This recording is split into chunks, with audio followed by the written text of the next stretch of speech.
Isang ulat balita mula nang unang bumukas ang gate. Ang anchor ay seryosong nag-uulat tungkol sa malupit na pagkasira na kumitil ng maraming buhay. Kumonsulta siya sa isang maputlang propesor, na mukhang tiyuhin na nagdadala ng politika sa mga kaarawan, para sa solusyon. Itinuro ng lalaki ang Awakeners Association, sinasabing sila ang may kasalanan sa sakuna. Sinasabi niya na masyado silang maraming bakasyon, at pinapabayaan lang ang mga problema kapag may kakulangan ng mga mangangaso. Binibigyang diin niya na ang mga Bali ay hindi nagmamalasakit kung ang mga mangangaso ay nagre-relax sa Hawaii o nasa tungkulin, kaya dapat silang mananagot. Makikita natin ang isang lalaki na may manban na nanunood ng balita sa kanyang telepono na inis sa propesor. Naiinis siya at sinabi na ang mga mangangaso ng asosasyon ay binabayaran ng napakaliit kumpara sa mga angkan. Nang marinig ang mga reklamo ng kanyang mga kasamahan, sinabi ng team leader sa tabi niya na mag-focus sa paggawa ng resulta ngayon, o baka mawalan sila ng trabaho. Ngunit naputol ang kanilang pag-uusap nang marinig nila ang balitang may isang Awakener na nag-iisa lamang na humarap sa mga halimaw. Sa lugar ng sakuna, nagtatago si Vlogger Boy at Shano sa isang silid, sabik na naghihintay sa isang rescue squad. Bigla na lang may sunod-sunod na malalakas na tunog na pumukaw sa kanilang atensyon habang ang buong kwarto ay nagsimulang mag-alaw. Maingat nilang sinubukang sumilip sa labas, ngunit bago pa nila lubos na maunawaan ang sitwasyon, gumuho ang bubong na labis na nagpagulat sa kanila. Sobrang natatakot, nagtataka si Shano kung dumating na ang kanilang oras, pero lumalabas na ito ay isang nagugutom na Daesung na nakatayo ng matagumpay sa mga pinugutan ng ulo ng napakalaking Hulk. Natutuwa si Shano nang makita ang kanyang kaibigan sa oras na pinakakailangan niya ito. Sa kabila ng kanyang masamang kalagayan, ang aming batang kaibigan ay ngumiti ng malamig. Nang makita ang kakaiba, tinanong siya ng kanyang kaibigan kung ayos lang siya. Umungol sa sakit, inutusan ng pinuno ng impyerno ang batang fast food na magluto ng karne para sa kanya. Ang dalawa ay nakatitig sa kanya, walang masabi at nababaliw sa kanyang kagustuhang mag-enjoy ng grilled burger sa isang sitwasyong buhay o kamatayan. Walang manok sa stock, sinusuri ng ating demon connoisseur kung nakakain ba ang karne ng halimaw. Sinimulan niyang kumain, na halos magpabuwal sa dalawa at samuka ng kanilang walang laman na tiyan. Sa kabutihang palad, may isang sundalo na dumating, na nagpasaya sa vlogger na batang lalaki dahil sa pag-asang siya ay makakaligtas. Habang tahimik na tinatangkilik ng ating bayani ang kanyang pagkain, hindi pinapansin ng sundalo ang batang masigasig na nagpapahayag ng kanyang pasasalamat sa kanya at nagulat.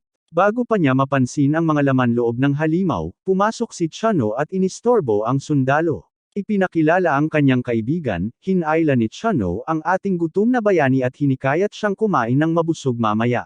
Hindi inaasahan, nagbago ang saloobin ng sundalo at ipinaliwanag na hindi sila basta-basta makakaalis. Proudly na inilabas ni So Shano ang kanyang clan ID card. Nang makita ng sundalo ang swag ng clan ng lalaki, ngumiti siya, handang samahan sila sa kaligtasan. Sa kabilang banda, sa ibang lugar, abala ang lalaking may ban na nilalabas ang laman ng kanyang tiyan matapos makita ang mga pira-pirasong labi ng halimaw. Naiinis, sumigaw ang team leader sa kanya na maghanap ng mga nakaligtas imbes na magkulong sa lupa tulad ng isang insekto. Agad na pinasok ng dude na may ban ang isang sundalo sa restricted area, dahil isa siyang association hunter. Samantala, ang magalang na lider ng koponan ay nag-iisip kung anong uri ng halimaw na lalaki ang kayang punatan ang mga bangkay na ganito. Ang eksena ay lumipat sa mga batang lalaki sa kotse ni Shano. Ang pinakamatalik na kaibigan ng ating bayani ay nagmungkahi na doon na sila matulog sa kanyang apartment. Pero bilang isang pamilyadong tao, binibigyang diin ng ating bida na kailangan niyang makita ang kanyang pamilya. Pinapaalala ng matalik na kaibigan na matatakot ang kanyang pamilya kung bibisita siya sa kanila sa kanyang kasalukuyang kalagayan. Pagtingin sa kanyang sarili, nagpa siya ang pinuno ng impyerno na makipag-usap sa kanyang ina, at umalis ang dalawa upang mag-enjoy ng bagong pritong manok. Pagkatapos maglinis, syempre, sa wakas ay nakarating sila sa apartment ni Shano, at humanga ang aking kaibigan sa karangyaan nito. Pagkatapos niyang maglinis, umupo ang dalawa sa mesa na may maraming mamahaling putahe na nakalatag. Curious, naaalala ng ating bida ang sinabi ng kanyang kaibigan tungkol sa napakalaking perang kinikita ng mga hunter, kinukumpirma ni Shano. Pero idinadagdag din niya na ang mga hunter ay mga manloloko kung isa sa alang-alang ang laki ng kanilang bayad. Nang tanungin kung gusto ba niyang maging hunter, sumagot ang aking kaibigan ng isang ungol habang kinakain ang isang buong pakpak ng manok. Medyo nababahala, sinabi ni Chano sa kanyang kaibigan na magiging mataas ang ranggo niya kung magpapasuri siya. Idinagdag niya na sa kanyang napakalakas na kapangyarihan, ang ating bida ay hindi bababa sa A rank. Nalilito sa terminolohiya, ipinaliwanag ni Chano sa kanya na ang mas mataas na ranggo ay nangangahulugang maaari siyang sumali sa malalaking angkan. Gayunpaman, binanggit niya na ang buwan ng kita ay sobrang taas. Na interesado, tinanong ni Daesung kung may ranggo bang mas mataas sa A. So Chano ay nagsiwalat na 5 lamang sila sa 200 milyong nagising sa buong mundo, ang mga S-rankers. Umingiti ng may kalikutan, nagbiro si Chano na huwag mangarap ang kanyang matalik na kaibigan na maging ika-6 na S-rank. Sinasabi niyang sapat na ang A-rank, tinatanong niya ulit kung balak talagang maging hunter ang ating bayani. Sang-ayon, nangako si Chano na tutulong sa lahat, at nag-toast ang dalawang magkapatid sa okasyong iyon. Ang eksena ay lumipat sa ilang mga mobster na kumakain sa isang marangyang restaurant. Isang estranghero na may mahabang buhok ang inuulit ang kanyang mga salita sa isang kalbo na gangster, na labis na natatakot sa kanya. Paulit-ulit na sinasabi ng lalaki, nagtataka kung tama ba siya na isang buong organisasyon ang nawasak ng isang batang nakasuot ng hood sa kanyang tablet. Pinunasan niya ng maayos ang kanyang mga labi at nagbiro na talagang nakakahiya ito. Ang lalaking may kayumangging buhok, tagapamahala ng Hama Clan, si Lee Shakwo ay tumayo at tinanong kung bakit hindi tumakas si Baldy at umiyak sa kanya, isa sa mga mababait. Nagmakaawa si Baldy na nanginginig ng labis habang inilalagay ng lalaki ang kamay nito sa kanyang balikat.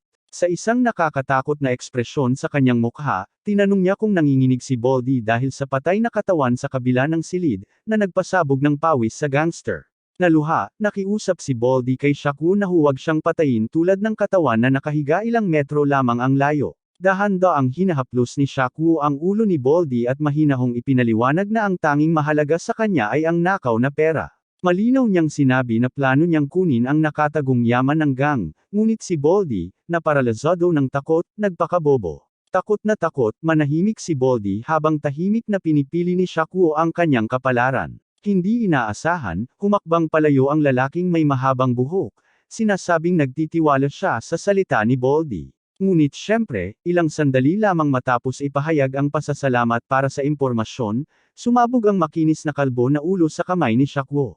Halos hindi pinansin ni Shakwo ang umaagos na fountain ng dugo habang kalmado niyang kinuha ang kanyang tablet. Ipinapakita ang larawan ni Daesung, inutusan niya ang isang babaeng nagkukubli sa mga anino na hanapin ng maayos ang salarin. Samantala, sa wakas ay bumisita ang ating binata sa asosasyon ng mga mangangaso. Pinayuhan siya ni Chan Ho na pumasok sa awakening test. Pero nang baliwalain siya ng ating tao, pinapaalalahanan siya ni Chan Ho na magsalita ng formal maliban kung gusto niyang magmukhang outcast. Nervyoso tulad ng isang amang naghihintay sa resulta ng pagsusulit ng kanyang anak, humiling si Chan Ho na i-text siya sa kinalabasan nito kapag tapos na. Papunta sa harapang gate, tinitingnan ng aming batang bida ang kakaibang grupo ng mga estranghero na dumating din para mag-apply. Unang-unang sa sweldo, iniiwasan niya ang kanyang mga kapwa at diretso siyang pumasok sa laboratorio numero 3.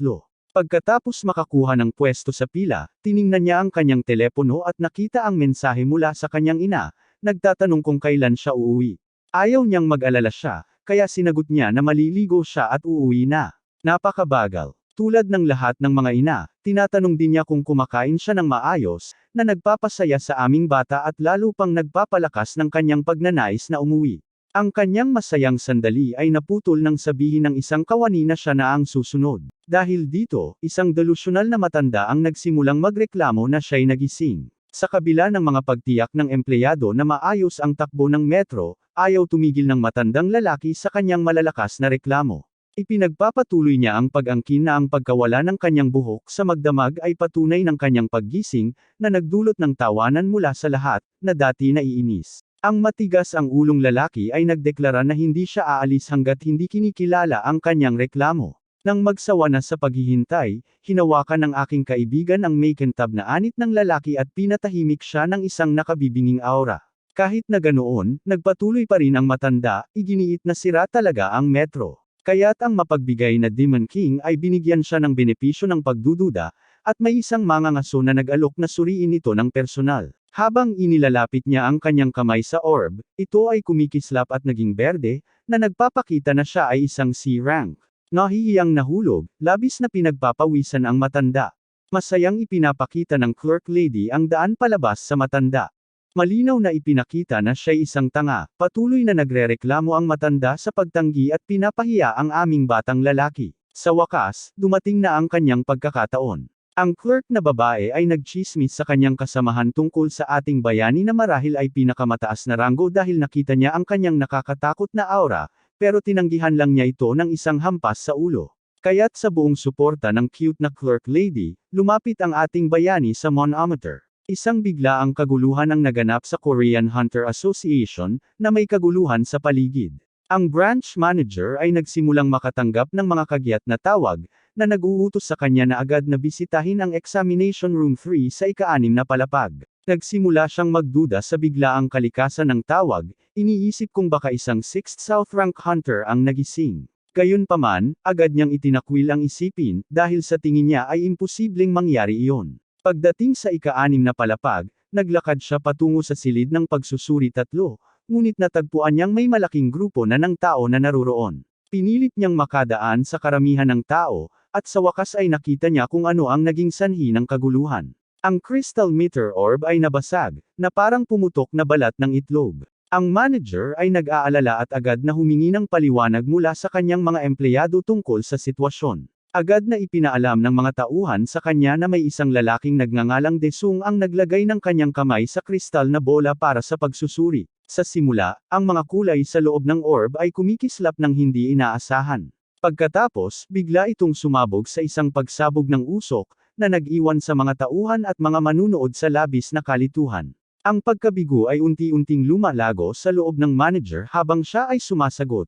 Iginiit na ang paliwanag ay maaaring kasing simple ng isang depektibong metro. Gayunpaman, itinuro ng mga tauhan na gumamit sila ng 3 iba't ibang crystal meter, at bawat isa ay nagkaroon ng parehong kapalaran. Nang marinig ito, napagtanto ng manager na imposibleng lahat sila ay may depekto, kaya't siya'y sumuko. Samantala, ang aming batang lalaki ay nag-aalala na sana hindi siya hilinging magbayad para sa 3 nabasag na kristal na bola. Sa pag-aalala na iyon sa kanyang isipan, lumapit siya sa manager at tinanong ang tungkol sa kanyang mga resulta, ngunit sinalubong siya ng kalituhan ng manager. Sinabi ng manager kay Desung na ang patuloy na paggamit ng karagdagang metro ay maaaring magdulot ng parehong mapanganib na kinalabasan. Binanggit niya na ito ang unang pagkakataon na nakatagpo sila ng ganitong kakaibang sitwasyon, at dahil dito, kailangan nilang gumawa ng isang borderline na paghuhusga. Ipinaliwanag niya na sa mga kaso kung saan hindi nagbibigay ng tamang pagsusuri ang crystal ball, ang mga resulta ng pagsusulit sa lisensya lamang ang sapat upang siya ay masuri. Karaniwan, ang pagsusulit ay isa lamang bahagi ng proseso ng pagtukoy ng ranggo, ngunit sa kaso ni Desung, ito ang magiging tanging salik sa pagpapasya. Si Desung, na hindi pa rin sigurado, ay nagtatanong tungkol sa pagiging maaasahan ng pagsusulit para sa lisensya. Bago pa makasagot ang sinuman, may isang kawani na pumasok at nagbigay ng detalyadong paliwanag kung paano gumagana ang sistema ng pagsusulit, upang mapawi ang kanyang mga alalahanin tungkol dito. Wala nang ibang magagawa kundi maghintay, tumango ang Panginoong Demonyo, tinanggap ang kanilang mungkahi, at tahimik na umalis. Ang branch manager ay labis na nababahala sa buong sitwasyon, patuloy na sinusubukang maunawaan kung ano ang nangyari. Samantala, ang clerk, na naunang nagtalakay sa mekanismo ng crystal ball, ay nagmungkahi ng isang teorya. Iminungkahi niya na maaaring hindi kayang sukatin ng crystal ball ang kapangyarihan lampas sa isang tiyak na antas. Ang manager, na lalong nagiging mausisa, ay nagtanong kung ang ibig niyang sabihin ay maaaring nasa triple S rank si Desung. Sa puntong ito, tumango ang kawani bilang pagsang-ayon. Gayunpaman, agad na pinagtawanan ng kanyang kasamahan ang ideya, sinasabi na kahit anong bagay ay posible sa hindi maprediktang mundong ito, seryoso siyang duda sa ideya na makakamit ni Desung ang triple S rank. Lumipat ang eksena kay Desung habang lumalabas siya sa gusali ng Hunter Association. Ang kanyang mga isip ay nasa mga pangyayaring bagong nangyari. Tumunog ang kanyang telepono, at si Chanho ang nasa kabilang linya. Sinabi ni Desung na siya ay binigyan ng borderline status sa ngayon. Nang makita ni Chanho na kakaiba ang sitwasyon, tinanong niya kung natigil ang metro. Desung, na may kaunting kasiyahan, ipinaliwanag na ito ay talagang nasira sa isang kadahilanan. Alam ni Chanho ang pagkahilig ni Desung sa kaguluhan, kaya nagbiro siya kung naglalaro-laro ito, pero agad din niyang itinakwil ang ideya, naisip na hindi ito dapat mangyari. Tiniyak ni Desung kay Chan Ho na sinunod niya ng maigi ang mga tagubilin, inilagay ang kanyang kamay sa metro tulad ng sinabi sa kanya. Dahil dito, sumagot si Chan Ho, sinasabing may kutob siya na may mangyayaring kakaiba mula pa sa simula. Nangako si Desung na ibabahagi ang higit pang detalye tungkol sa pagsusulit mamaya, at sa puntong iyon, natapos ang tawag. Mga sandali pagkatapos magtapos ng tawag, subalit, pumasok ang matalas na pandama ng Demon Lord. Agad niyang na-detect ang presensya ng isang sniper na nakapwesto sa malayo, ang daliri ay nakapatong na sa gatilyo, nakatutok ng diretso sa kanya. Ang sniper na babae ay bumubulong tungkol kay Desung, napapansin na hindi siya mukhang malakas. Kumpiyansa siya na matatapos na siya sa isang bala lang, sa kabila ng kanyang sinasabing lakas. Gayunpaman, bago pa man niya maiputok ang gatilyo, napansin niya ang isang bagay na hindi tama at nagulat siya nang malaman niyang siya ay natuklasan. Para sa kanya, tila imposibleng mangyari iyon, dahil wala pang mangangaso ang nakakita sa kanya noon. Itinuturo ni Desung ang kanyang ulo, ang kanyang mukha ay nagpapakita ng galit, at hinihimok siyang tumingin. Ang sniper ay nakakaranas ng takot, dahil hindi lamang siya napansin, kundi naririnig na rin siya mula sa layo ni Desung. Nanginginig siya sa takot ngunit agad siyang nagtipon ng lakas ng loob upang hilahin ang gatilyo. Isang pagsabog ang sumabog at nakaramdam ng kasiyahan ang sniper, kumpiyansa na siya ay nagtagumpay sa pagpatay. Gayunpaman, habang nagsisimulang maglaho ang usok, nakatayo si Desung doon, ganap na walang sugat. Sa kabila ng paggamit ng sniper lady ng aura bullet, tila ito ay ganap na walang bisa. Dahil natatakot siya, nag-iisip siyang umatras. Ngunit, sa pagliko niya upang tumakbo, ipinadala ni Desung ang kanyang pang-akit na armas, tinaga ang mamamatay tao sa binti at nagdulot ng kanyang pagkadapa. Habang umiikot ang sniper lady, ang kanyang target ay nakatayo ng diretso sa harap niya, na parang isang eksena mula sa isang horror movie. Nagbabalat kayo si Desung, sinasabing tinamaan siya ng bala sa ulo ngunit hindi siya mamamatay. Bilang tugon, mabilis na naglabas ng baril ang sniper lady, itinutok ito sa kanya, at hiniling na malaman kung saan siya nagmula. Ang Demon Lord ay nagsasalita ng katotohanan, sinasabi na siya ay nagmula lamang sa impyerno, ngunit tiyak na hindi tatanggapin ng babae ang katotohanan ito. Nababalot ng takot at pagkabalisa, pinapaputok niya ang maraming aura bullets kay Desung, umaasang makikita siyang mamatay. Bigla siyang muling lumitaw sa likuran niya, nahuli siya sa kanyang hindi inaasahang presensya. Hindi niya maunawaan ito, dahil sigurado siyang bumagsak ang kanyang target, ngunit siya ay nandoon, walang sugat. Ang aming batang lalaki ay hinawakan ang babae sa kanyang leeg, sinakal siya at itinulak sa pader. Ginamit niya ang kanyang kapangyarihan, pinalilibutan ang babae ng isang demonyong mabagal na material na nagdudulot ng takot sa kanya. Habang siya'y nawawala ng malay, nilinaw ni Desung na wala siyang balak na patayin siya. Kinuha niya ang mga bala at hinanap ang mga pag-aari ng babae para sa mga pahiwatig. Pagkatapos, inilagay niya ang mga bala sa kanyang ulo, pinipilit siyang magkamalay muli. Buhos na buhos sa pawis, sumigaw ang babae, nalulumbay sa mga nakakadiring kamay na lumalabas mula sa nilalang na tinawag ni Desung. Si Desung ay nagpatuloy sa pagiging leader ng gang, hinihingi na sagutin ng babae ang lahat ng kanyang mga tanong ng mapayapa kung nais niyang mabuhay. Dahil may mga litrato ng pamilya sa kanyang bagahe, tinanong niya siya kung sino ang nagpadala sa kanya para patayin siya at ang kanyang pamilya. Naramdaman ang pagkabahala, na pagtanto niyang hindi niya maibubulalas ang anumang bagay tungkol sa Hama Clan.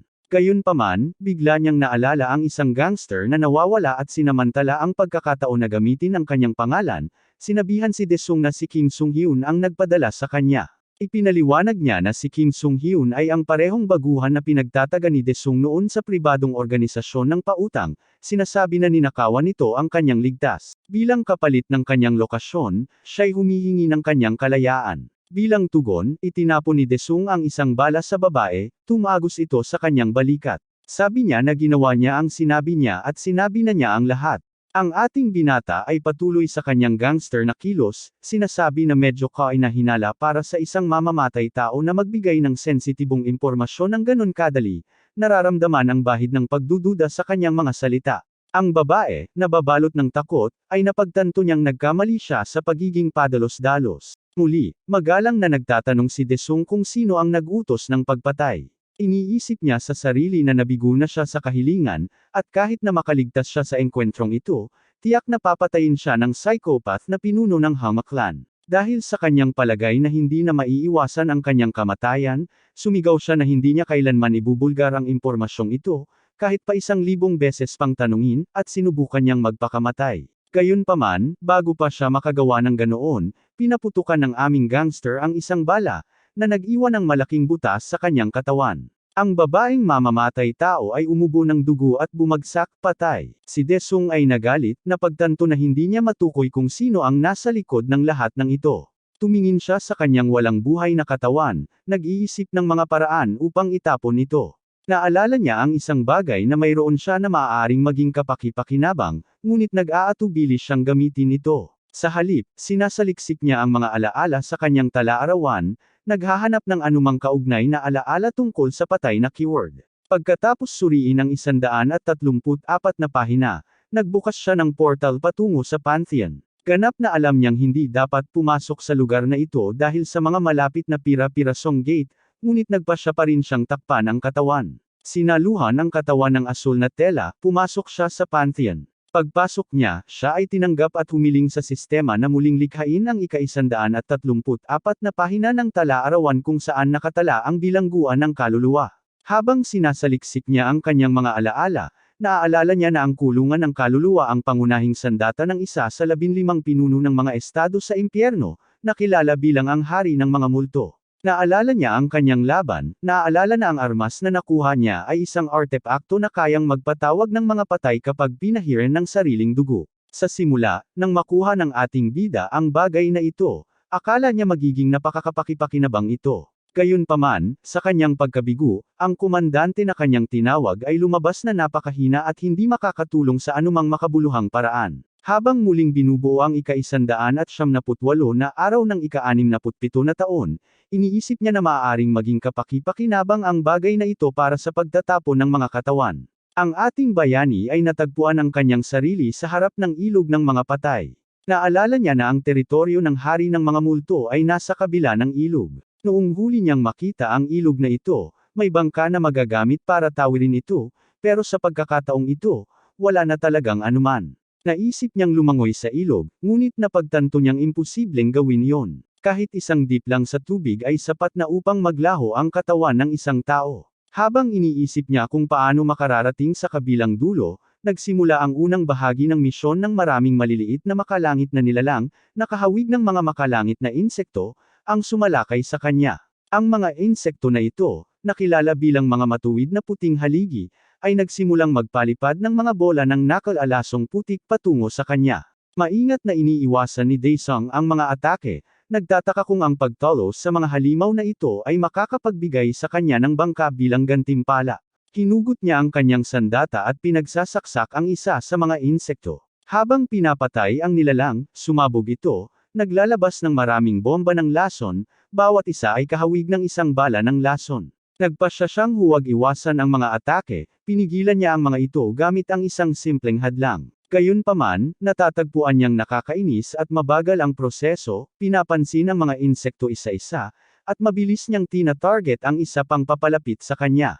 Pagkatapos ay tumakbo siya pasulong, agad na pinatay ang natitirang mga insekto, at madaling pinutol ang mga ito. Pagkatapos makumplito ang misyon, nakatanggap siya ng 50% ng implementation rate at ginawaran ng isang uri ng baluti na tinatawag na Vermin's Blessing.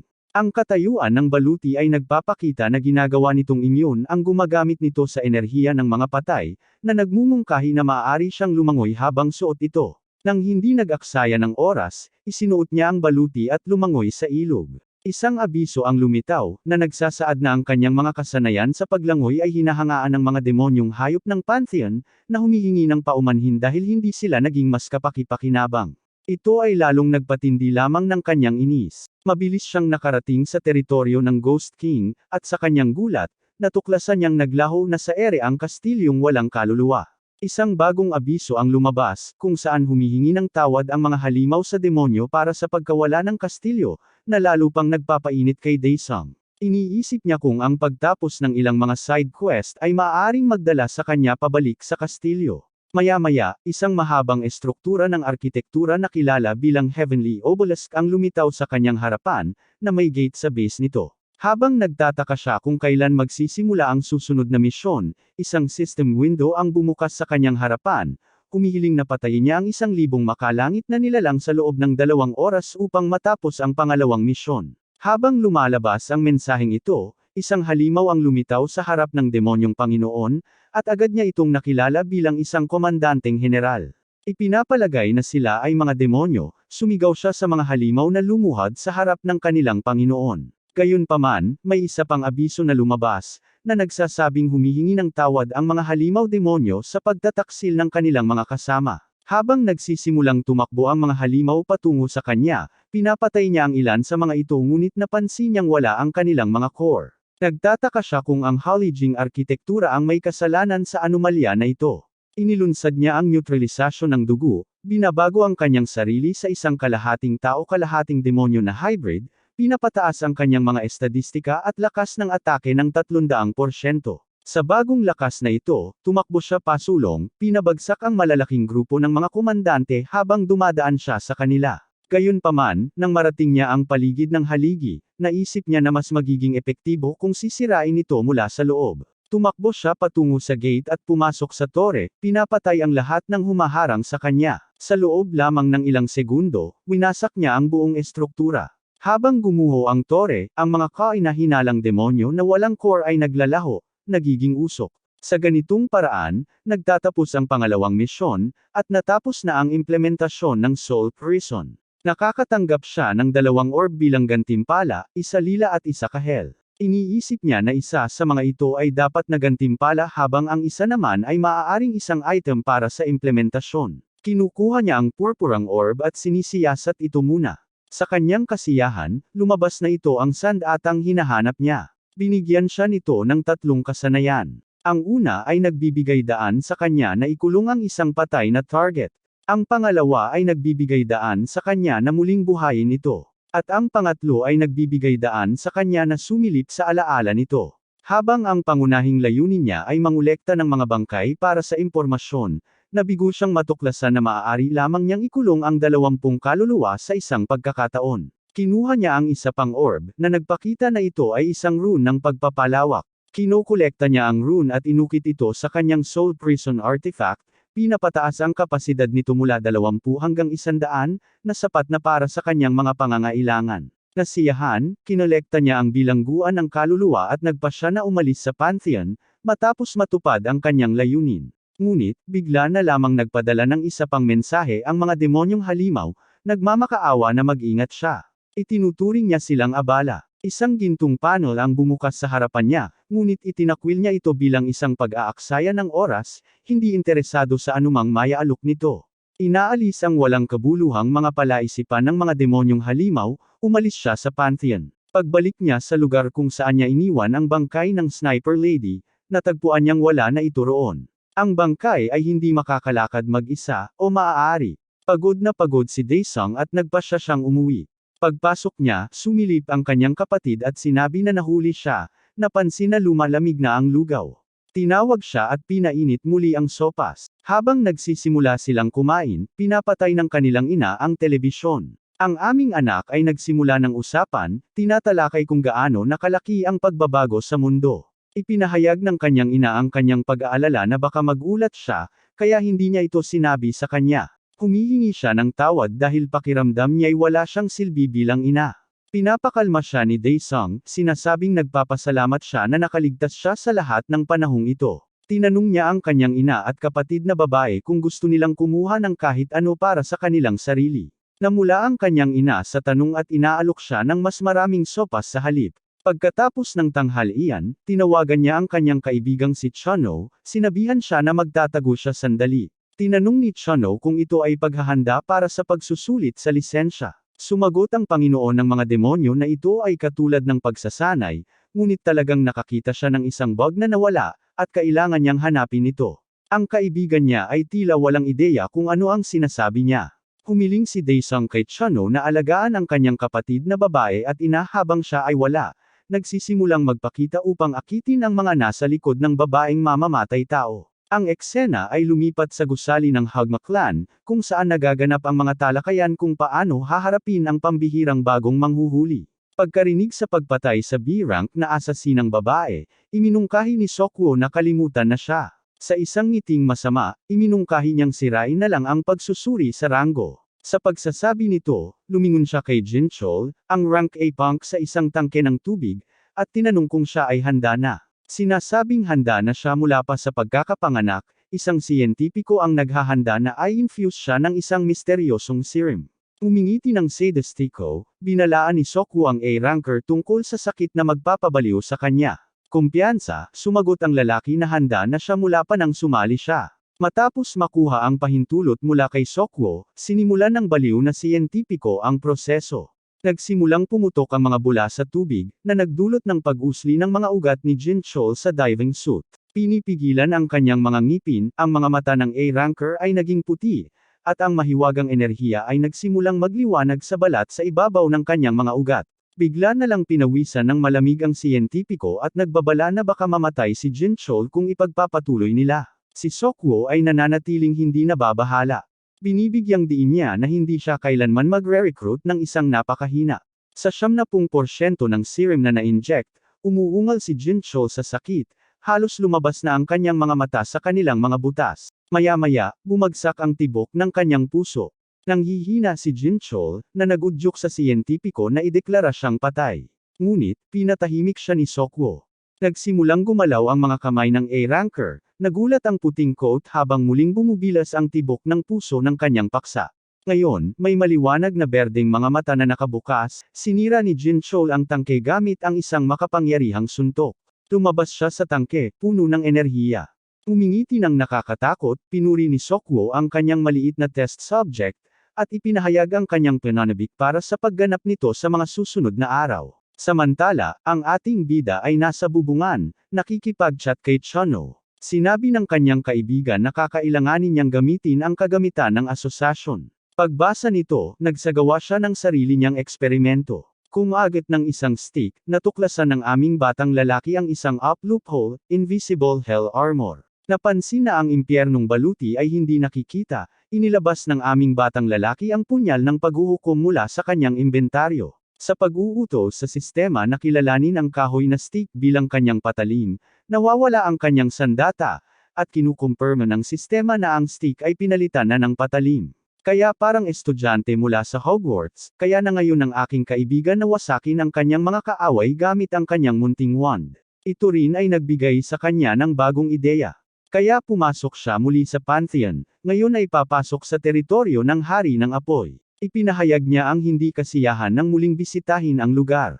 Bigla, isang hukbo ng mga Orcule na tagapaglingkod, mga puting-puting asong may baluti at pulang mga mata, ang pumalibot sa kanya. Agad na nagpakita ang sistema ng isang misyon upang patumbahin ang 1,000 sa kanila, syempre kapalit ng kalahati ng sand at ang hinahanap niya, ang Hellfire Greatsword. Ang ating bayani ay pinutol ang kanyang kamay, hindi nasisiyahan sa paggamit ng kanyang kulungan ng kaluluwa sa mga ganitong mga walang kwentang kaaway. Isa sa mga lobo ay mabilis na lumitaw sa harap niya, ngunit ang ating bayani ay nananatiling hindi natitinag, handang simulan ang kanyang pagpatay. Gamit ang kanyang napakabilis na bilis at lumilipad na kutsilyo, pinapadaan ng ating bayani ang mga malalaki at mabibigat na nakasuot na mga lobo na parang mantikilya. Sa 33 nahulog na sundalo sa kanyang mga palad, tinawag niya sila mula sa bilangguan ng mga bangkay. Muli, ang kawon ng mga lobo ay sumugod sa kanya. Ngunit sa pagkakataong ito, isang kopya ng kanilang sariling uri, isang anino, ang bumasag sa ulo ng kanyang mga kapwa. Ang hukbo ng mga alagad ni Orcule ay natigilan sa pagkalito habang lumilitaw mula sa lupa ang mga eksaktong kopya nila. Sa utos ng kanilang Panginoon, ang hukbo ng anino ay nagmadali sa kanyang halip. Nagbanggaan ang dalawang panig sa isang madugong labanan habang ang pinuno ng impyerno ay walang pakialam na naglabas ng sigarilyo. Gayunpaman, mabilis siyang umubo at nilabas ito, naguguluhan kung paano nagugustuhan ni Chono ang ganitong kababang bagay. Di nagtagal, isa sa mga kaaway ay pumutol sa kanyang minion army at lumapit sa ating Demon King. Sa gulat ng umaatake, nahuli ito ng mga braso ng anino mula sa likuran habang nagre-rehenerasyon. Ang pinuno ng impyerno ay nasisiyahan sa sandaling iyon, pinapanood ang kanyang mga walang takot at walang kamatayang mga alagad na ginagawa ang trabaho para sa kanya. Ngunit, pagod na sa mabagal na pag-unlad, napagtanto niya na may isa pang misyon na nakaharang sa pagitan niya at ng sandata. Isang nagliliyab na aura ang pumapalibot sa ating batang bida habang sinipa niya ang lupa, sumasabog pataas sa kalangitan na parang paputok. Dahil itinuturing niyang hindi karapat-dapat ang mga kaaway na pag-aksayahan kahit 2 oras, nagpasya siyang puksain ang mga ito sa isang iglap. Isang ngiting demonyo ang kumalat sa kanyang mukha habang bumabagsak siya pabalik sa lupa ng napakabilis. Isang nakakasilaw na gintong kometa ang bumababa sa mga kapatagan ng disyerto, naglalabas ng shockwave na may napakalaking pagsabog na nagwawasak sa lahat ng halimaw sa paligid. Ang eksena ay lumipat sa HQ ng Soul Clan, kung saan isang samurai na babae, si Shin Choyong, ay nag-eensayo ng kanyang mga kasanayan sa pamamagitan ng paghiwa sa isang purple na halimaw na parang manika. Habang natatapos ang holographic simulation, 2 lalaking nagmamasid mula sa isang salamin na bintana ang sumusukat sa kanyang mga kakayahan. Ang pinuno ng Soul Clan, si Huang Junyong, ay nagsabi na siya ay nakabuo ng ilang mapanganib na mga gawi. Sinabi ng pinuno ng departamento na maaari nilang mapabuti ang kakulangan na iyon dahil mayroon silang 10 araw. Kaya inutusan siya ng pinuno ng angkan na pabilisin ang pagtaas ng hirap ng kanyang mga simulasyon, dahil kailangan nilang talunin ang baliw na aso ng Hama Clan. Iniaayos ang kanyang salamin, tinanong ng pinuno ng departamento kung ang lider ay tumutukoy kay Jin Chio. Sinabi ng lider na si Cho Yong ay magiging hindi matatalo kung hindi dahil sa asong ace ng Hama Clan. Galit na galit siya, isinumpa ang angkan dahil sa kanilang maruming taktika. Sinubukan ng pinuno ng departamento na pakalmayan siya sa pamamagitan ng pagpapaalala ng isang nakaraang pagbabawal. Ngunit iginiit ni Junyong na ang Hangma, gaya ng dati, ay maglalaro rin ng marumi sa darating na kompetisyon. Sinasabi ng pinuno ng departamento ang halata, na ang entablado ay sa huli ay nakahanda na para sa nangungunang dalawa, sina Choyong at Jin Chio. Gayunpaman, iminungkahi ng matalinong pinuno ng angkan na ito ay totoo lamang kung walang isa pang halimaw na underdog na hindi pa nahahayag. Samantala, tumatanggap ang ating bayani ng mga mensahe ng pasasalamat mula sa mga demonyo, mabilis na papalapit sa katapusan ng kanyang misyon. Naiinis sa mga notification habang naninigarilyo sa ibabaw ng mga bangkay ng kanyang mga kaaway, nagreklamo siya na dapat may mute button.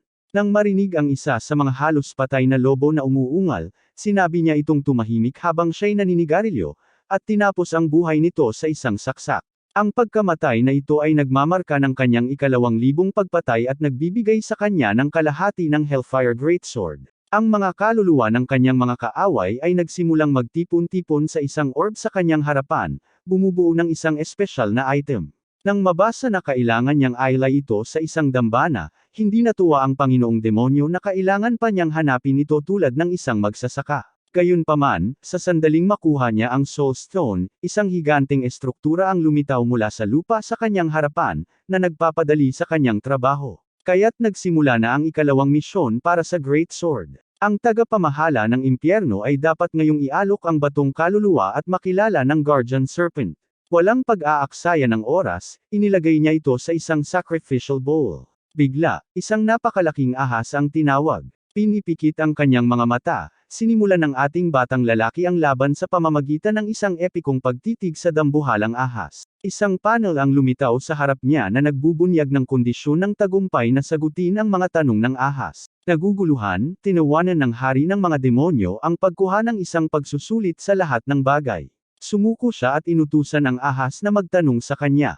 Pero ang sinasabi ng Guardian Serpent ay mas hindi maintindihan pa kaysa sa Chinese rap music na pinapatakbo ng doble ang bilis. Ang tao ko ay bumantong hininga sa inis. Galit na galit, itinaga niya ang kanyang pangil sa mata nito, na nagpasigaw sa halimaw sa sakit. Hindi siya madaling nasiyahan, inalag niya ang kanyang kamay sa kabilang bahagi, pinilit ang kutsilyo na dumaan sa kanyang ulo, palabas sa kabilang mata. Tinawag muli ang kanyang pangil, ang Panginoon ng mga demonyo ay sumugod sa ahas, nagngangalit sa galit sa sistema na akalaing siya'y hamina na. Hinamon niya itong ibigay ang lahat nito laban sa Absolute Ruler, at paulit-ulit niyang pinagsasampal ang ulo ng Guardian Beast. Ang ulo ng ahas ay namamaga tulad ng muffin mula sa palo at pagkatapos ay sumabog habang naliligo ang ating bayani sa kanyang dugo na parang astig. Gayunpaman, sa kanyang karanasan, napansin niyang napakadali ng laban. Paglingon niya, nakilala niya ang sinaunang pattern ng mga kalabang muling lumalabas. Kumpiyansang naaalala kung paano ito talunin, inaanyayahan ng aming batang lalaki ang halimaw na atakihin siya,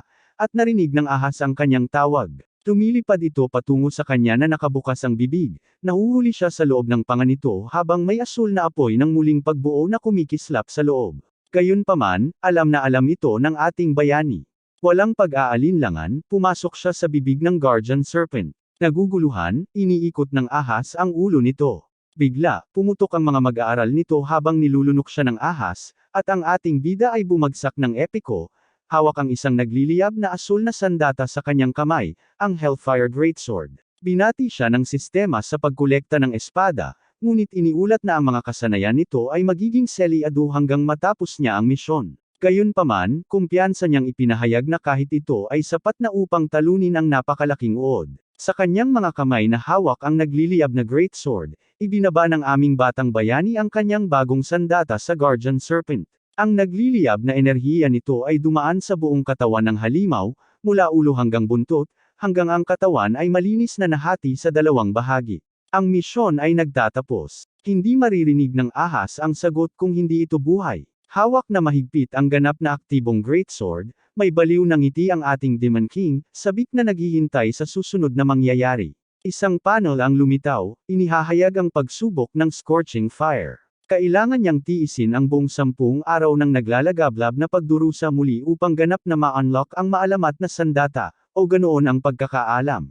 Ang mga apoy ay lumalamon sa kanya, ngunit ang aking tao ay nananatiling kalmado. Inutusan niya ang espada na huminto at tigilan ang pagsunog sa karapat-dapat na may-ari nito. Gayunpaman, patuloy pa rin ang pagtakbo ng orasan. Sa isang saloobin na mas nag-aalab pa kaysa sa espada, hinihiling niya sa hari ng apoy na magpakatino, at agad na umabot sa 0 ang timer. Ang espada ay tumugon sa kanyang amo at humingi ng tawad. Pinapakalma nito ang galit ng ating bayani, na nagpapahintulot sa kanya na batiin ang kanyang dating kasama. Habang ang lahat ng mga demonyo ay itinapon sa huling destinasyon ng mga kaluluwa sa impyerno, nagkagulo pagkatapos ng kanyang pag-alis. Ang ating bayani ay nakaramdam ng ginhawa nang matagpuan niya ang kanyang sandata nang hindi na kailangang bisitahin ang mawasak na lugar na iyon.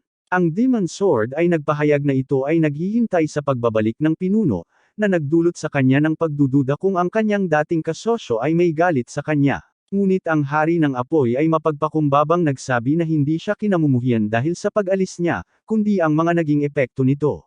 Nalilito, tinanong ng monarka ng impyerno na ipaliwanag pa ito. Ipinaliwanag ng Demon Sword na sinalakay ang impyerno ng mga makalangit na nilalang, na sinamantala ang kawalan ng kapangyarihan ng mga demonyo sa kawalan ng kanilang pinuno. Kaya't tinataka nila ang buong impyerno, pinalayas ang lahat ng mga demonyo sa kaguluhan. Ang hari ng apoy ay nakiusap sa kanyang may-ari na siya ay napilitan lamang na malunok ng ahas at naiwasan ang pagpapaalis tulad ng kanyang mga kapatid. Kaya't matiis itong naghintay sa pagdating ng kanyang Panginoon at tagapagligtas. Ang espada ay mapagpakumbabang nagtatanong sa kanyang dahilan ng pagbabalik. Pangako ng aking kaibigan na ibabahagi niya ang layunin nito kapag dumating na ang tamang panahon. Binago ang paksa, tinanong niya ang kanyang Demon Sword kung kilala nito ang Orb of Energy na iniwan ng Guardian Serpent. Kaya't binalaan siya ng Flame King. Naalala ng Flame King ang pakiramdam ng parehong mahiwagang enerhiya mula sa mga makalangit na nilalang na sumalakay sa impyerno. Bahagyang nababahala, bahagyang itinaas ng pinuno ng impyerno ang kanyang kamay, sinisipsip ang orb na may kumpiyansa na hindi siya malilinlang ng pekeng gantimpala ng sistema. Matagumpay na nakolekta ito. Isang panel ang lumitaw, na nagsasaad na isa pang kinakailangan upang makakuha ng akses sa kasalukuyang nakatagong lugar. Nang tanungin kung plano ba niyang bumalik sa Earth, sinabi niya na mayroon pang mga gantimpala na kailangan niyang kunin. Samantala, sa Earth, may isang empleyado sa Soul Clan na nakikipag-chat kay Chan-ho tungkol sa viral massacre video, na pinipilit siyang awkward na itago ang pagkakakilanlan ng kanyang kaibigan. Sa kanyang gulat, lumitaw ang direktor at inanyayahan siya para sa isang pribadong pag-uusap. Si Chan-ho ay mapagpakumbabang nagtanong kung bakit siya ang pinili. Ang gwapong direktor ay simpleng sumagot na gusto lang niyang magyosi silang dalawa. Ngayon sa bubong, nagbabahagi ng sigarilyo, tinatanong ng direktor kung talagang si Chan-ho ang nasa gitna ng massacre. Agad na napagtanto ni Chan-ho na sinusuri ng direktor kung maaari niyang makuha ang kilalang gising na individual. Nais na hindi ilantad ang kanyang kaibigan, sinabi ni Chan-ho na wala namang mahalagang dapat iulat. Ang direktor, na mukhang pilosopikal, ay nagpahayag ng kanyang determinasyon na i-recruit ang ating batang kaibigan, kahit ano pa ang halaga. Si Chan-ho ay awkward na ngumiti, nagkukunwaring walang alam, at inilipat ang usapan patungo sa asong si Cho-young. Dito, biglang nanahimik ang direktor. Nang muling mahinahong tanungin siya ni Chan-ho, inamin ng lalaki na labis na pinipilit ng babae ang kanyang sarili. 7 araw bago ang pagsusulit sa lisensya ni Daesung, nakita si Cho-young na nag-eensayo sa kanyang pinakamahirap na simulasyon sa HQ ng Seoul Clan. Agad na pinutol ng B-rank na samurai lady ang kanyang mga dummy sa pagsasanay bago pa man ito lumitaw. Ngunit napapaligiran ng higit pa sa kanyang makakaya, siya ay nalulumbay. Dahil dito, may isa pang dummy na nakakagat sa kanyang balikat, kaya agad na tinihil ng leader ang simulation. Nagulat, si Cho-young ay nakiusap sa kanya na maghintay at bigyan siya ng pagkakataon. Ngunit habang naglalaho ang mga kaaway, humarap siya sa pinuno ng angkan, na tinawag siya upang talakayin ang kanyang pagganap. Naiinis, sumigaw si Cho-young na mas gagaling siya kung binigyan siya ng pagkakataon. Sa mahinahong paraan, itinuro ni Jun-young na labis niyang pinapahirapan ang sarili. Cho-young, bilang tugon, nagreklamo na palagi niyang hinihikayat siya na ipaglaban ang gusto niya, kahit na nangangahulugang magtiis ng hirap. Nanatiling kalmado ang pinuno ng angkan at nilinaw na ang payong ito ay mahigpit na naaangkop lamang sa pisikal na pagsasanay. Si Cho-young, na may bahid ng pang-aasar, ay nagsabi na mas alam niya ang mga hangganan ng kanyang katawan kaysa sa kanya, at iginiit na hindi siya nag-overdo. Jun-young, na ngayon ay nagiging sarcastic din, ay nagtatanong kung talagang naniniwala siyang mas kilala niya ang sarili niya kaysa sa isang AI. Sinabi niya sa kanya na ikumpara ang kanyang kasalukuyang kalagayang mental sa isang normal na kalagayan. Nang makita ang kanyang magulong graph, nagmamadali si Cho-young na aminin ang kanyang pagkakamali. Jun-young, na nagngangalit ang mga ngipin, ay nagtanong kung hindi pa rin niya napapansin ang kanyang abnormal na kalagayang mental na itinuro ng AI. Ngunit may malungkot na ekspresyon, mumurahin niyang sinabi na lahat ito ay para makapasok sa top 5. Nang marinig ito, tinanong ng pinuno ng angkan ang tunay na motibo niya sa pagnanais na umangat sa ranggo. Nagtataka siya kung ang layunin niya ay makuha ang access sa mga A-rank gates, kung saan maaari siyang makakuha ng mas maraming kaluwalhatian at kayamanan. Ngunit si Cho-young, hawak ang kanyang bote hanggang sa mabasag ito, kinagat ang kanyang labi. Matigas niyang sinabi na ang kanyang hangarin ay hindi para sa pera o kasikatan, kundi upang puksain ang lahat ng halimaw sa mundo. 2 araw ang lumipas sa gusali ng angkan ng Hangma, pumasok si Seokwo sa isang lugar na mahigpit na binabantayan. Gamit ang kanyang mga daliri, binuksan niya ang isang pinto na may mataas na seguridad, na naglalakbay ng maingay upang ipakita ang isang mahiwagang silid. Nadismaya sa amoy, nagulat si Seokwo nang makita niyang maayos ang kalagayan ng kanyang paksa. Habang mamurming tungkol sa pagpapalit ng bentilasyon at ilaw, napatingin siya sa isang lalaking nakayuko, nilalamon ng isang bangkay. Si Jinkle, ngumunguya ng hilaw na laman, ay tumitig na parang hayop sa lalaking nagbabala subos tungkol sa kanya. Walang pakialam, sinabi ni Seokwo nang walang kabala-abala na dapat ipagpatuloy ng A-ranker ang pagkain at magpahinga ng mabuti, upang magpatuloy ang epekto ng monster serum. Tinatitigan ang demonyong mangangaso na puno ng dugo, inihayag ng mahabang buhok na psycho ang kanyang kasabikan na maging bituin ng kanyang alaga sa nalalapit na pagsusulit para sa lisensya. At sa ganon, 2 araw pa ang lumipas. Ang ating bida ay abala sa pag-grind ng mga misyon upang mapalakas ang kanyang kapangyarihan sa Pantheon. Kaya nang tanungin ng hari ng apoy kung kailan sila aalis sa impyerno, inihayag ng ganap na pinuno na dumating na ang kanilang oras. Habang mabilis na lumilipas ang huling 3 araw, dumating na ang araw ng pagsusulit. Sa arena, inihayag ng komentador kung paano, sa pagdami ng mga taong nagigising bawat taon, patuloy na tumitindi ang kompetisyon. Masigasig na kinukunan ng mga litrato ng mga mamamahayag ang mga kandidato na nakapila, ngunit mabilis na nahihikayat ang kanilang atensyon sa isang makintab na puting Lamborghini. Agad na nakilala ng crowd ang may-ari nito, at nagmadali silang batiin ang 2 bituin ng Hama Clan. Isang mamamahayag ang unang nagkaroon ng pagkakataong interviewin si Seokwo. Walang paligoy-ligoy, tahasan niyang tinanong kung ano ang nararamdaman niya tungkol sa pagbabalik ng Hama Clan matapos silang pagbawalan dahil sa pandaraya 2 taon na ang nakalipas. Si Seokwo, na sa loob-loob ay sinisisi ang nakakainis na babae, ay kalmadong sumagot na pinagsisisihan niya ang tinatawag na aksidente noon. Isang mayabang na mamamahayag ang tinawag siya, sinisisi siya sa pag-iwas sa responsibilidad gamit ang walang laman na mga salita. Si Seok-woo, hindi natitinag, hinaplos ang balikat ng lalaki at buong kumpiyansang sinabi na sa pagkakataong ito, magiging patas at tapat ang laban. Sa mga salitang iyon, naglakad na ang dalawa papasok sa stadium. Naiinis sa mga kritisismo, nagalit si Jin Chol, naiinis na hindi nagalit si Seok-woo bilang kapalit. Ngunit kalmado si Seok-woo na pinapaalalahanan ang kanyang alaga na mag-enjoy, ngunit pinapaalalahanan siya na huwag magpakasenti at manatiling maingat, dahil hindi nila kayang makakuha ng isa pang ban. Narinig ng isang malaking lalaking nakasuot ng puti ang pag-uusap na ito. Pinagmasdan ng lider ng Hangma ang kanyang mga mata, agad na nakilala ang mabigat na nakatago na silhouette ng walang iba kundi ang lider ng Seoul Clan, si Junyoung. Sinubukan niyang kutsain ito, sinasabing mukha siyang gorilla na nakadamit ng ganoon. Ngunit sumagot ang maayos na matanda na ito ay isang taktika upang maiwasan ang paparazzi. Sumagot si Junyoung na ayaw niyang ipagyabang ang kanyang kasikatan tulad ng isang tiyak na tao. Pinaikot ang kanyang sombrero, sinuri ng legendary clan leader ang aura ni Jin Chol at agad na nakilala ang hindi pangkaraniwang kalikasan nito, na matalino niyang itinago. Sa mayabang ng ngiti, sinubukan ni Seok-woo na magmayabang, na sinasabing si Junyoung ay talagang nakatuon sa kanyang kandidato. Ngunit mabilis na sumagot ang matanda, nagbibiro na sana hindi na naman nagdala si Seok-woo ng isang mandarayang katulad ng dati. Matapos ang kanilang main-itang palitan, umalis ang mga miyembro ng Hangma. Nagmumura si Jin Chol na ang pinuno ng angkan ng Seoul ay nakatitig sa kanya na parang isang maniakes. Pero pinabayaan ito ni Seok-woo, sinabihan siyang kalimutan ang matandang lalaki na nakasuot ng puti at mag-focus sa tunay na target niya, ang cute na dumadaan, si Shin Cho-young. Tinatitigan siya ni Jin Chol na parang pervert, sinasabi na madali lang siyang pabagsakin. Gayunpaman, pinayuhan siya ni Seok-woo na huwag maliitin siya. Pinapaalalahanan siya na mahusay siyang sinanay ng pinuno ng Seoul Clan. Ngunit ang pagdinig nito ay lalo pang nagpasigla kay Jin Chol. Ang kanyang nakakadiring mukha ay nagbabaluktot, sabik sa pagkakataong durugan siya. Samantala, patuloy na sinusuri ni Junyoung si Jin Chol mula sa malayo, sinusubukang alamin kung ano ang maaaring binabalak ng angka ng Hangma. Ngunit bigla, napansin niya ang isang bagay na mas nakababahala. Dumating si Daesung, naglalabas ng isang halimaw na aura.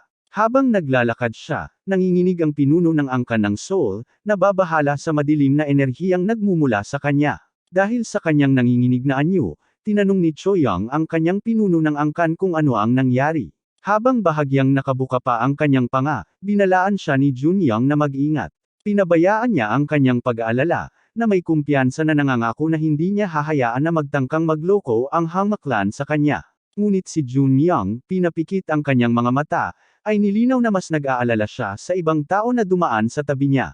May 30 minuto na lang natitira, isang anunsyo ang tumawag sa lahat ng kandidato na magtipon-tipon sa Exam Hall 3. Matapos ang kanyang tawag kay Chan-ho, sinken ng ating bayani ang kanyang mga daliri at tumanggap ng espesyal na uniforme mula sa isang istasyon na parang vending machine.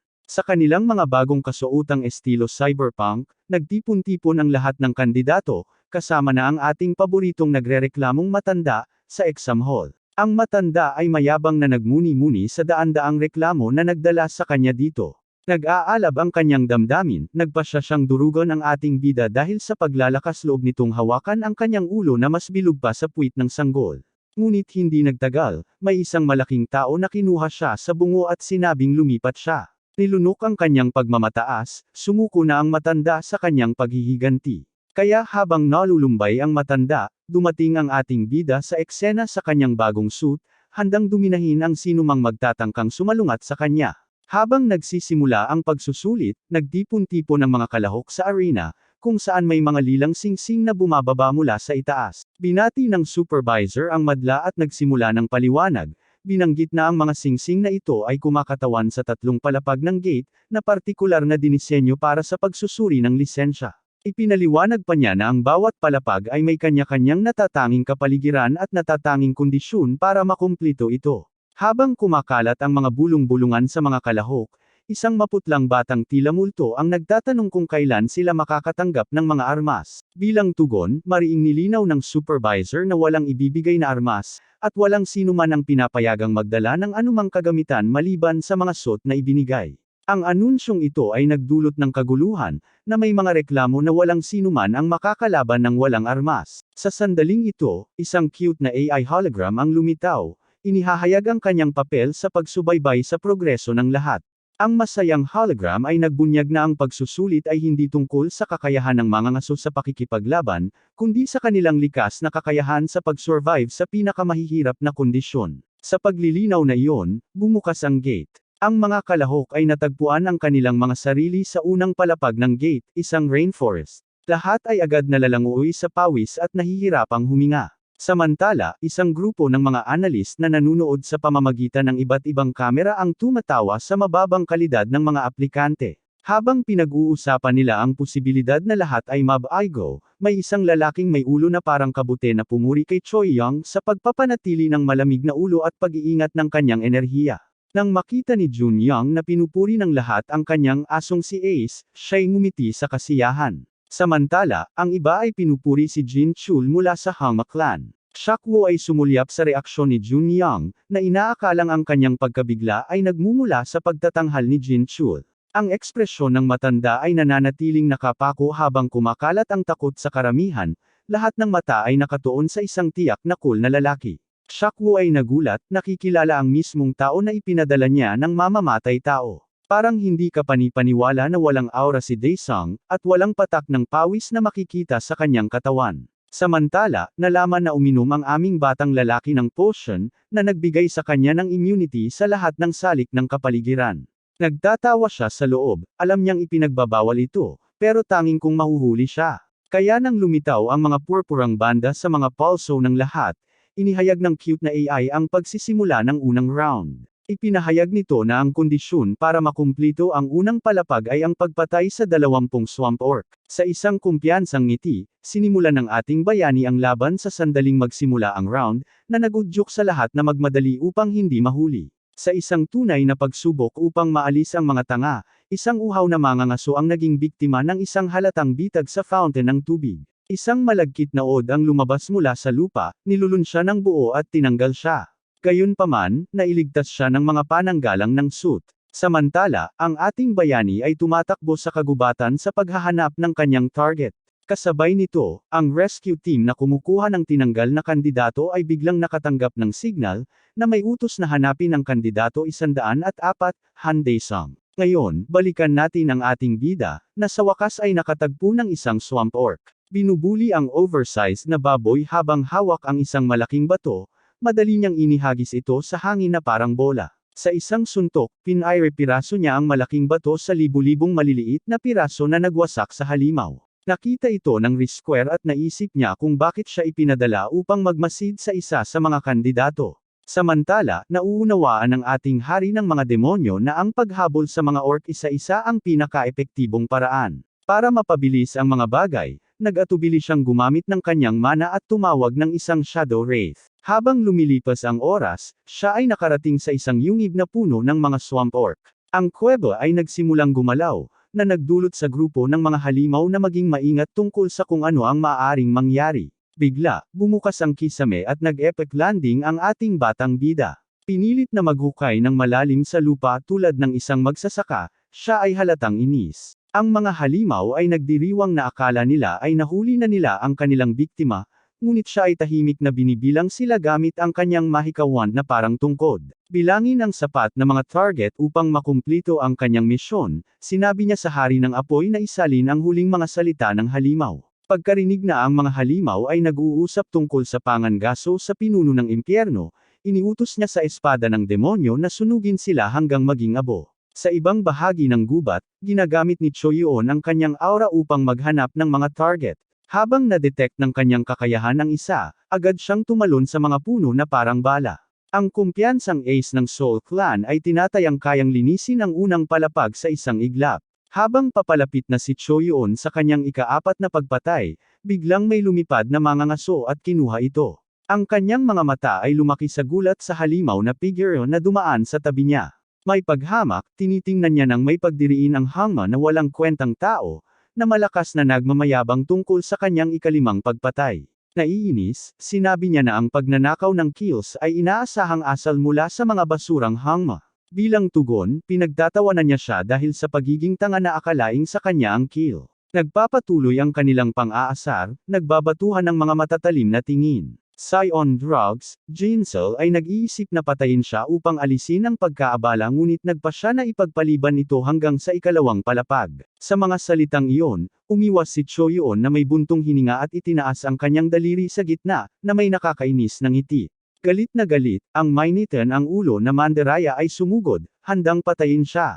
Ngunit bigla silang pareho natigilan, nahatak ang kanilang atensyon ng isang malalakas na tunog. Ilang minuto bago ang kanilang pulong, ginamit ni Daesung ang kanyang espada ng apoy upang sunugin ang kanyang mga kaaway, inilabas ang unang kasanayan ng Hellfire Greatsword. Bigla na lang sumiklab ang isang kidlat ng naglalagablab na apoy mula sa kanyang maliit na tungkod at tinakpan ang kanilang target, na lumilikha ng isang buhawi na sumabog patungo sa kalangitan. Ang mga nagulat na tagamasid ay napabilib at walang masabi. Sa pamamagitan ng pagpapakitang ito, inihahayag ng AI ang promosyon ng ating nag-aapoy na bayani sa ikalawang palapag. Nagkaroon ng kaguluhan sa mga hurado, na hindi makahanap ng anumang impormasyon tungkol sa kanya, habang ang iba naman ay nagmamadaling i-recruit siya. Umiti ang pinuno ng Soul Clan, na iintriga sa napakalakas na kapangyarihan ng ating Demon Lord. Naiinis dahil sa pagnanakaw ng atensyon kay Jinsel, umuungol si Sokwo at umalis nang may pagkadismaya. Ang clerk lady mula sa Rangkang Place ay nagsimula ng magalit sa kanyang kasamahan, na pinagtawanan ang kanyang kutob tungkol kay Daesung. Samantala, halos hindi makapaniwala ang isa pang tagamasid sa kanyang mga mata, nang malaman na ang mahina at matandang si Jinsang ay sinusundan siya sa buong oras. Sa hawak na palakol, sinimulan ng Hangul na matanda na tapusin ang mga kalahating nasunog na bangkay na iniwan ng aming batang lalaki, na nagkakaroon ng 11 na pagpatay. Pinag-uusapan ng mga empleyado ng Rangkang Place kung paano makakapasok ang matandang iyon. Kaya't sinabi ng clerk lady ang tungkol sa kanyang sunod-sunod na mga reklamo. Nang makita ng branch manager na nagpapabeya ang kanyang mga empleyado, dumating siya upang ipaliwanag na siya mismo ang nag-aproba sa matanda. Ipinahayag niya na iniulat na pumasok ang matanda sa isang gate na may suot na dinamita. Nagtataka, tinanong ng clerk lady kung sinusubukan bang magpakamatay ng baliw. Gayunpaman, ibinahagi ng branch manager ang malungkot na kwento ng matandang kalbo. Mukhang nawala niya ang kanyang pamilya dahil sa isang pagkasira ng gate at ngayon ay nabubuhay na lamang siya para sa paghihiganti. Nang tanungin tungkol sa kanyang hindi kinakailangang paboritismo sa isang kandidato, ipinagmamalaki ng manager ang pag-nominate kay Daesung, at nagbiro na ang 3 buwang bawas sa sahod para sa mga pinsala ay sulit. Habang binabanggit nila ang kanyang pangalan, ang screen na nakatutok sa ating bayani ay nagsimulang malabo. Habang sa ibang bahagi ng stadium, nagpadala si Sokwo ng nakatagong mensahe sa isang lalaking mukhang mamamatay tao at ipinaalam sa kanya na bumaba ang feed mula sa control room. Nalilito ang lalaki, naaalala na dapat nilang alisin ang ating bida mula sa ikalawa o ikatlong palapag. Nilinaw ni Sokwo na nagbago na ang plano ngayon na iniwan ni Daesung si Jinsel. Sa kanyang nakakatakot na ngiti, nagbiro ang leader ng Hangma na masyadong mabagsik ang pag-aalis sa kanya. Sa huli, sinabi niya sa gwardya na basahin ang kanyang mga utos, na mag-iniksyon ng mutant serum sa mga halimaw sa gate ng ikalawang palapag. Bilang resulta, ang scout na sumusunod sa ating bida ang nagsagawa nito. Kaya habang papalapit ang ating bayani sa gate ng ikalawang palapag, si Sokwo ay naghihintay ng kanyang pagkatalo na may sadistikong ngiti. Habang ang mga mutant ampule ay ini-inject sa golem monster sa gate ng ikalawang palapag, ang nilalang ay nag-evolve sa isang mutant swamp floating golem, na ngayon ay kayang mag-produce ng fog upang maliga ang sinumang lumalapit dito. Ang lalaking inupahan ni Sokwo ay natutuwa sa tanawin ng mutant na nilikha, hinahangaan ang halimaw na resulta na kanyang tinulungan na buhayin, at umaasa ng isang malaking gantimpalang salapi. Gayunpaman, biglang sumabog ang hawak niyang bagay, na nagpapakita na ito ay tinamnan ng isang ahente ng Paralysis, marahil ay inilagay doon mismo ni Sokwo upang alisin ang lahat ng ebidensya. Paralisado at hindi makagalaw, pinapanood ng lalaki ng walang magawa habang papalapit sa kanya ang swamp golem, na walang balak na palayasin siya. Samantala, ang Panginoong Demonyo ay lalong nag-aalala, na pagtatanto na siya ay paikot-ikot na sa loob ng ilang sandali. Ang mapa na naka-install sa kanyang kagamitan ay tila hindi gumagana ng maayos, na nagdudulot sa kanya ng pagkalito. Habang siya'y sumusulong, natagpuan niya ang nabubulok na bangkay ng lalaking inupahan ni Seokwo. Agad na pumasok sa kanyang isipan ang pagdududa, dahil duda siya na sinadyang iwan ng mga tagapag-organisa ng pagsusulit ang katawan sa lugar na ito. Bigla na lamang sumulpot ang anino ng halimaw sa harap ng Panginoon ng mga demonyo, sinundan ng isang mabilis na atake. Naagapan niya ito sa tamang oras, gamit ang kanyang espada ng apoy na nakatago bilang isang ordinaryong stick. Gayunpaman, bago siya makapag-react ng buo, ang golem ay naghagis ng isang napakalaking bato sa kanyang direksyon, na sumabog sa pagtama, naglalabas ng alon ng usok at nag-aalab na init.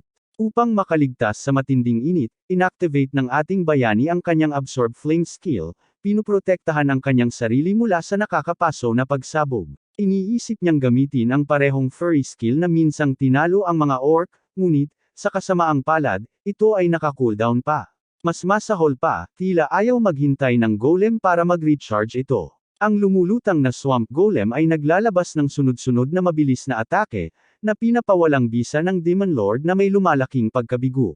Nang makita ang sunod-sunod na pag-atake na nakakainis, nagpasya si Daesung na tapusin ang laban ng may katiyakan sa pamamagitan ng pagbutas ng kanyang talam sa puso ng nilalang. Habang nagmamadali patungo sa golem, tinamaan ni Daesung ang kanyang core ng isang makapangyarihang suntok. Ngunit ang kanyang mga pagsisikap ay bahagyang nag-iwan ng marka sa matigas na katawan nito. Bilang ganti, pinapadapo siya ng golem sa ere gamit ang napakalakas na puwersa.